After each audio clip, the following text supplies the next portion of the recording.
Good morning. आप सभी बच्चों को मैं बता दूं कि कोविड-19 के दौरान आपकी जो पढ़ाई मिस हुई है बेटा, उसके लिए हमारे स्कूल ने आपको ऑनलाइन क्लासों की सुविधा देने का फैसला किया है। और आपकी जो जय जगदीश विद्या मंदिर के नाम से जो यूट्यूब चैनल है उस पर ऑनलाइन क्लासें शुरू हो चुकी हैं। बेटा आप 10th क्लास के बच्चों का होमवर्क आपको दिया जा रहा है। कोविड-19 के दौरान जो छुट्टियां चल रही हैं उसमें आप इस होमवर्क को भी फॉलो करेंगे। साथ ही साथ आपका जिससे जो रिवीजन छूट चुका है वो आप रिवीजन भी होता चलेगा आपका।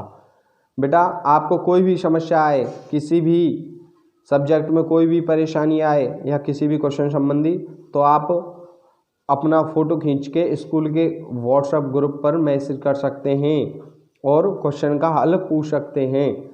और ये जो ईमेल है स्कूल का ईमेल, इस पर भी मेल कर सकते हैं आप और अपना क्वेश्चन पुटअप कर सकते हैं। तो बेटा आपको सबसे पहले बता दूं कि साफ और स्वच्छ रहना है और घर से बाहर नहीं निकलना है और घर वालों का थोड़ा बहुत काम में हाथ बटाना है। साथ ही साथ अपनी पढ़ाई को भी लेके चलना है। आपका इस बार बोर्ड एग्ज़ाम है, पता नहीं आगे जाके क्या नीति आए, क्या फैसला आए शिक्षा विभाग का, लेकिन आपको अपनी प्रिपरेशन में लगे रहना है। आपका इसी प्रक्रिया में आपका चलो होमवर्क देखते हैं। आपका होमवर्क ये बेटा, homework during lockdown class 10th subject English. बेटा 10th क्लास के बच्चों का होमवर्क है ये। 9th और 10th कंबाइन है, कॉमन है। 9th और 10th के लिए कॉमन होमवर्क है ये। 10th क्लास का होमवर्क है 9th और 10th का। तो सबसे पहला पॉइंट है बेटा, daily 5 meaning learn and right. बेटा इससे क्या होगा, आपकी जो वकेब है वो बनेगी और आपकी जो कंपटीशन में आगे डिफेंस वगैरह की तैयारी करोगे, एयरफोर्स वगैरह की, उसमें आपको इंग्लिश में समझने में पढ़ने में मदद मिलेगी। बेटा आपको ये वकेब इंग्लिश किस प्रकार याद करनी, मीनिंग आपकी जो बुक है उसमें अंडरलाइन करके और डिक्शनरी में से ढूंढ के तब आप याद करोगे इन मीनिंगों को। और आप याद भी कर सकते हो, आपके लिए कोई बड़ी बात नहीं है। 5 मीनिंग डेली याद करना, ढूंढना और याद करना कोई बड़ा काम नहीं है। बेटा इससे आपकी वकेब मजबूत होगी, आपको बहुत बड़ा फ़ायदा है इससे। अगर आप डेली 5 मीनिंग याद करोगे तो महीने में 150 मीनिंग हो गई। बेटा 150 मीनिंग बहुत होती हैं और नई 150 मीनिंग याद होंगी तो उससे शब्दों को समझने का, इंग्लिश समझने का मौका मिलेगा सब कुछ। बेटा आजकल एयरपोर्ट वगैरह पे प्राइवेट सेक्टर में जॉब आ रही है, उसमें बहुत सारी चीज़ें, गवर्नमेंट जॉब बाई चांस नहीं लगती तो हमें ऐसी क्वालिटी तो होनी चाहिए जिससे हम प्राइवेट सेक्टर में जा सकें। तो बच्चों मैं आपको बता रहा हूँ, दूसरा पॉइंट है 1 page hand writing daily. Daily क्या करनी है, 1 पेज हैंड राइटिंग लिखनी है जिससे आपकी हैंड राइटिंग जो है अट्रैक्टिव हो, आपको हैंड राइटिंग करनी है। अगला तीसरा पॉइंट है poem any two from your text book. बेटा आपकी बोर्ड एग्जाम में हर साल पोएम आती है और सेंट्रल आइडिया आता है, तो ये आपके लिए उस बोर्ड एग्जाम के लिए फ़ायदा है। तो 2 पोएम, तो मैं आपको 2 पोएम कंपलसरी है बेटा, याद करनी है और लिख के भी लानी है अपनी बुक में से। चौथा पॉइंट है बेटा राइट एनी 1 एप्लीकेशन। कोई भी एक एप्लीकेशन लिख सकते हैं, अर्जेंट फीस, मैरिड का, ब्रदर्स मैरिड और लीव एप्लीकेशन लिखना है और अर्जेंट फीस लिख सकते हो, सिक लीव लिख सकते हो, etc। राइट एनी 1 एप्लीकेशन हो गया। राइट एनी 1 लेटर भी लिखना है बेटा। साथ ही साथ अपने बुक में से जो आपको बुक में से जो लेटर वगैरह कराए वो भी लिखने हैं आपको। और बेटा आपको इस चीज़ का ध्यान रखना है कि वो लेटर याद भी करना है। और लेटर लिखने से ही मतलब नहीं है, आपको लेटर लिखने का तरीका भी सीखना है। अगला है बेटा सबसे इम्पोर्टेंट चीज़, ये जो आपका सभी जगह काम आएगा, ये इंग्लिश में जिस कॉम्पिटिशन एग्जाम दोगे उस जगह काम आएगा। लर्न एंड राइट एंटोनियम्स यानी विलोम शब्द और सिनोनियम्स यानी पर्यायवाची। बेटा इंग्लिश में जो एंटोनियम सिनोनियम्स होते हैं वो ओनली 20 याद करने हैं तुम्हें। इसमें जो होमवर्क है वो केवल 20 का दिया है, लेकिन आप चाहो तो, अगर आपकी इच्छा है तो आप और भी ज़्यादा याद कर सकते हो, जिससे आप वकेब मजबूत होगी आपकी और इंग्लिश समझने में और पढ़ने में और सीखने में बहुत आसानी होगी। तो वकेब बहुत अच्छी चीज़ है। वकेब का याद होना, अगर आपको बहुत सारी मीनिंग से याद है तो आप भले ही आपको प्रॉपरली तरीके से इंग्लिश बोलना नहीं आता, बट सामने वाले जो है इंग्लिश बोलेगा, जो प्रॉपर वे में इंग्लिश बोलेगा, उसे भी आप वकेब की सहायता से समझ सकते हो, वकेब की मदद से समझ सकते हो। लास्ट जो वो है पॉइंट आपका, read one page both side daily, यानी कि एक पेज जो होता है, जैसे ये एक पेज है, ये बोथ साइड यानी इधर से भी और इधर से भी, दोनों साइडों से क्या करना है आपको, डेली बोथ साइड रीड यानी पढ़ना है, जिससे कि आपकी रीडिंग कैपेसिटी बनी रहे, जिससे आपको इंग्लिश पढ़ने में कोई भी प्रॉब्लम ना आए, और जैसे जैसे पढ़ोगे और कुछ कुछ आपको समझ में भी आने लगे। अगर आप वकेब याद करोगे तो वो कुछ कुछ समझ में भी आने लगेगा। अब आपका है SST, सामाजिक विज्ञान। पहला पॉइंट है, प्रतिदिन 3 प्रश्न जीके के लिखो व याद करो।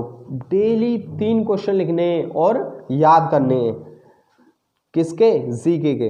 अब आप कोई भी 3 क्वेश्चन लिख सकते हैं और याद कर सकते हैं। आपको इस चीज़ का फायदा है बेटा, 3 क्वेश्चन डेली याद करोगे तो महीने में 3 3 या 90 क्वेश्चन याद हो जाएंगे। एक महीने में 90 क्वेश्चन बहुत होते हैं बेटा। उन 90 में से अगर 5 क्वेश्चन भी आपके कंपटीशन में आ गए तो आपको बहुत मदद मिलेगी।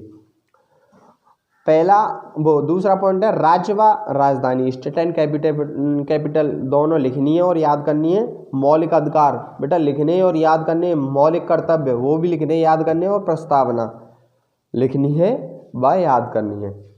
ठीक है, ये तीनों पॉइंट विशेष हैं, मौलिक अधिकार, मौलिक कर्तव्य और प्रस्तावना। इसे अवश्य याद करें बेटा। इसी के हिसाब से आपको नंबरिंग और प्रैक्टिकल नंबर वगैरह जो भी प्रोसीजर होगा इसी हिसाब से मिलेगा आपको। वर्क इम्पोर्टेंट है, ये वर्क जरूर करना है आपको, स्कूल की ओर से वर्क है। अब आता है बेटा सब्जेक्ट हिंदी। हिंदी का है बेटा, ये 9th-10th कंबाइन है बेटा, 9th-10th कंबाइन है। विषय हिंदी, कोई एक कविता अपनी किताब से लिखो वह याद करो। बेटा ये हिंदी में भी कविता वगैरह आती हैं तो आपको याद करनी है और लिखनी है, और उसका अर्थ भी समझना है, क्योंकि बेटा इन कविताओं से, हिंदी की कविताओं से आपको सीख भी मिलती है। कोई 3 दोहे लिखो व याद करो। दोहे भी लिखने, कोई भी 3 दोहे भी लिखने।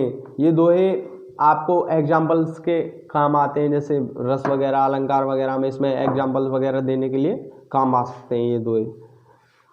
तो 3 दोहे प्रतिदिन लिखने व याद करने, और आपके यहाँ पे कंपटीशन होता रहता है हिंदी का, तो उसमें भी काम आते हैं दोहे। तो डेली करना है काम, 3 दोहे लिखने और याद करने।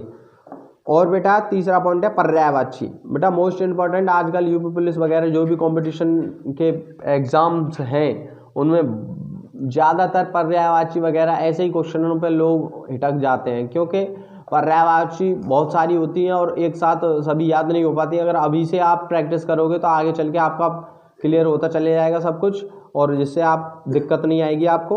और अगला पॉइंट है ब्लूम शब्द। ब्लूम शब्द भी याद करने बेटे। इसमें ब्लूम शब्द की लिमिट लिख रखी है सर ने 20 ब्लूम शब्द, लेकिन आप सीनियर बच्चे हो, जितने चाहो उतने याद कर सकते हो। 20 तो कंपल्सरी हैं ही, लिखने और याद करने हैं, साथ ही साथ लिखने भी है, याद करने भी है। अनेक शब्दों के लिए एक शब्द, ये भी लिखने हैं, याद करने हैं। और प्रार्थना पत्र ये भी लिखना है। ठीक है, आपका हिंदी का वर्क ये है कंप्लीट। हिंदी का वर्क कंप्लीट हो गया। अब नेक्स्ट साइंस, विज्ञान बेटा इंपॉर्टेंट सब्जेक्ट है। विज्ञान का वर्क, सभी सूत्र लिखो व याद करो। बेटा इससे बहुत बड़ा फ़ायदा मिलेगा आपको। जो न्यूमेरिकल किए जाते हैं, डेरिवेशन किए जाते हैं, उनके सूत्र लिखने, साथ ही साथ क्या करने, याद भी करने। लिखने के साथ साथ याद भी करने हैं। सभी सूत्रों को लिखना और याद करना है। और बेटा बार बार लिखोगे तो आपको जल्द ही याद हो जाएंगे वो, जिससे आप न्यूमेरिकल वगैरह आसानी से कर सकते हो। जब सूत्र याद होंगे तो आप न्यूमेरिकल वगैरह आसानी से कर सकते हो। सभी तत्व व उसके प्रतीक, बेटा तत्व याद करने, आपको एलिमेंट्स याद करने, सभी 30 तक याद करने हैं। 30 तक याद करने एलिमेंट्स, लिखकर याद करने, और उसके प्रतीक भी याद करने, सिंबल। अब बेटा ये हो गया साइंस का वर्क कंप्लीट। अब है मैथ। मैथ का बेटा आपको डेली रिवीजन करना है, डेली रिवीजन करना है। कितने क्वेश्चनों का? 10 क्वेश्चनों का, ओनली 10 क्वेश्चन। ज़्यादा प्रेशर नहीं डाला जा रहा है आपके ऊपर, ओनली 10 क्वेश्चनों का क्या करना है आपको? डेली रिवीजन करना है। आपका वर्क कंप्लीट हो गया बेटा, लेकिन आपको इस चीज़ का विशेष ध्यान रखना है कि बाहर नहीं निकलना है, फालतू में अपना टाइम वेस्ट नहीं करना है। सब वीडियो खत्म होने के बाद सब नीचे सब्सक्राइब का जो लाल कलर में हेडिंग है उस पर क्लिक करना है और बेल आइकन को दबाना है, जिससे आप अगली क्लास का नोटिफिकेशन मिस ना कर सको। ठीक है बेटा। और आपको अपने समय का सदुपयोग करना है, अपने माता पिता का जो काम में है उसमें हाथ बटाना है और निरंतर अपनी पढ़ाई में लगे रहना है, क्योंकि यही समय है बेटा किसी और से आगे निकलने का। क्योंकि इंसान इस समय सभी बच्चे फ्री हैं और जो बच्चे मेहनत कर रहे हैं वो आगे बढ़ते हैं, जो बच्चे इस टाइम को ऐसे ही घुला रहे हैं वो कुछ नहीं कर पाते। ठीक है बेटा।